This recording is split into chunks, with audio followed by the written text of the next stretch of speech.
just wouldn't be right for me to create this Pokemon channel without talking about what is unquestionably one of my favourite games of all time. And also, in my mind at least, the ultimate comfort game. There are maybe 3 video games in total that I just found myself coming back to time and time again, happily replaying them and giving them a full playthrough every couple of years or so. And Pokémon Snap is one of them. I would wholeheartedly recommend that anyone interested in Pokemon should give this game a go. And I'll dive a little deeper into why I consider it to be the ultimate comfort game in just a moment. But just to offer a recap of what Pokémon Snap is, or for anyone who hasn't played it before and wants to know a little bit more about it, let's just quickly take a look at the game itself. Pokémon Snap was released on the Nintendo 64 way back in 1999 in Japan and North America, and then in 2000 in Europe, which makes me feel ancient. It was developed by HAL Laboratory, which is the studio behind the Kirby series and the early Super Smash Bros. Games, so it's in very good company. If you happen to have an N64 console handy, then you can probably find one of these cartridges still lurking about on eBay somewhere, or it is also included in the Nintendo Classics range on Nintendo Switch and Switch 2. You just need a Switch Online plus expansion pack subscription to be able to play it, so I'll make sure to leave a link in the description to where you can grab a subscription yourself if you are interested in checking it out. So in the game you take on the role of this guy, Todd Snap, or whatever you decide to call him, who you might recognise from the Pokemon anime, if you remember this. You see, this camera is my life. Get yourself a new life. God, I love how sassy Ash used to be. Professor Oak invites Todd to the very imaginatively named Pokemon Island because he needs a talented photographer to help him with his research. The gameplay runs on a pretty repetitive loop, but thankfully repetitive in a rewarding way, not in a boring way. You start by selecting a course to visit, and then you're taken for a ride through your chosen area, aiming to get the best photos of any Pokemon you can find along the way. The controls feel a little bit slow at times, which could have been frustrating, but actually I think it kind of adds to the sense of, if you're not ready, if you're not in position, ready to go to get the shot, you'll miss it, which actually just feels all the more realistic to me.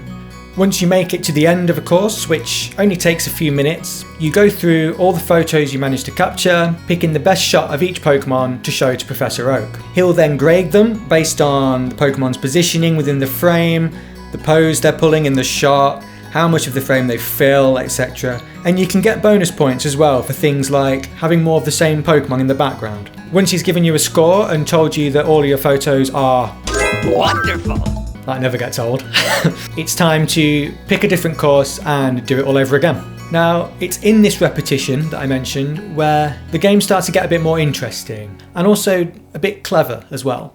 As you hand over more photos of more different species of Pokemon and gain more and more points in doing so, you start to unlock new courses and new items, and it's here where Snap really shines. Here's an example. Quite early on, you're given some Pokemon food, which for some reason is just apples. I don't know what's going on there. Now, these are usually used to draw Pokemon nearer to you, giving you the chance to earn more points by having them right up close in the frame. But there are times when they're used more creatively. In the second course that opens up to you, which is called the Tunnel, you come across a group of Magnemite who, whenever you point the camera at them, they go all static and essentially make it impossible for you to get a photo of them.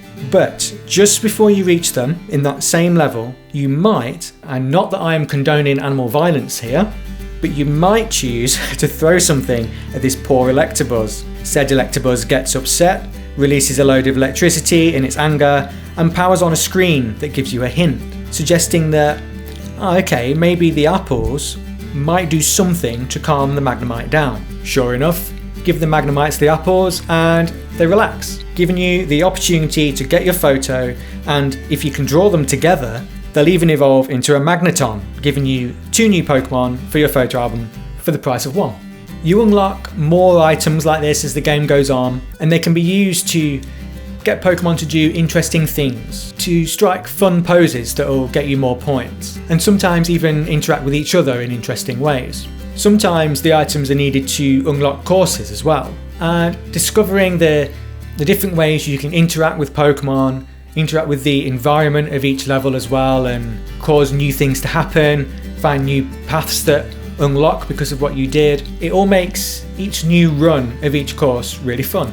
It makes you want to keep going, which is the important thing, and it makes you want to keep discovering all of these secrets. Now, I could waffle on about how much I love the gameplay for hours, but let's get back to the original point of why Pokémon Snap is the ultimate comfort game. So by comfort game, what I mean is this is a game that's able to offer a calmness, a welcome escape, and by being so just incredibly replayable, it can become sort of intimately familiar as well. Nostalgia helps too, of course, but booting up the game now, even though it's 25 years later, I can still remember exactly where each Pokemon's hiding, how to get them to do interesting things, how to unlock the new courses, and that's all because it lends itself to just being played over and over again.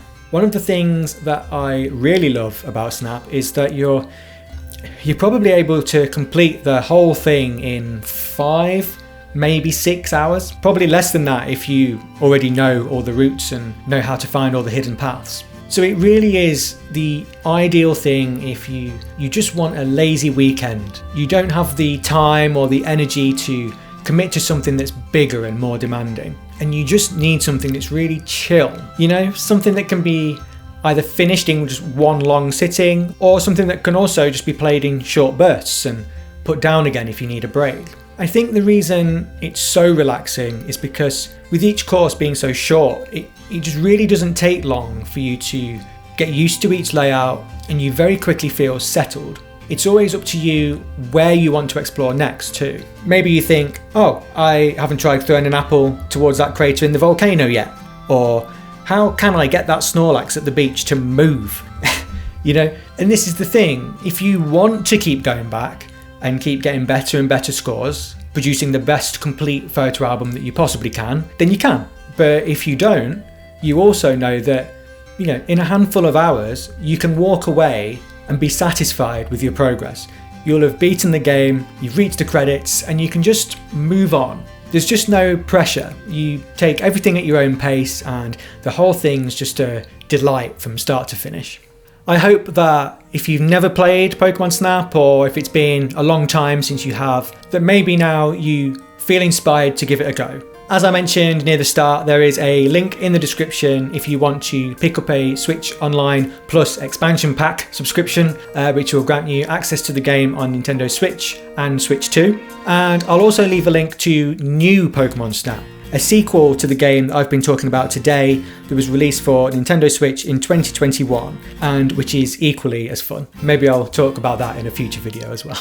Let me know in the comments which games you consider to be the perfect comfort games. By doing so, other people who are watching this video will be able to read through all the comments and maybe find new suggestions that they can try as well. Please also consider subscribing to the channel if you haven't already, if you'd like to see more nostalgic Pokemon videos just like this one. Thank you very much for watching. I will see you in the next one.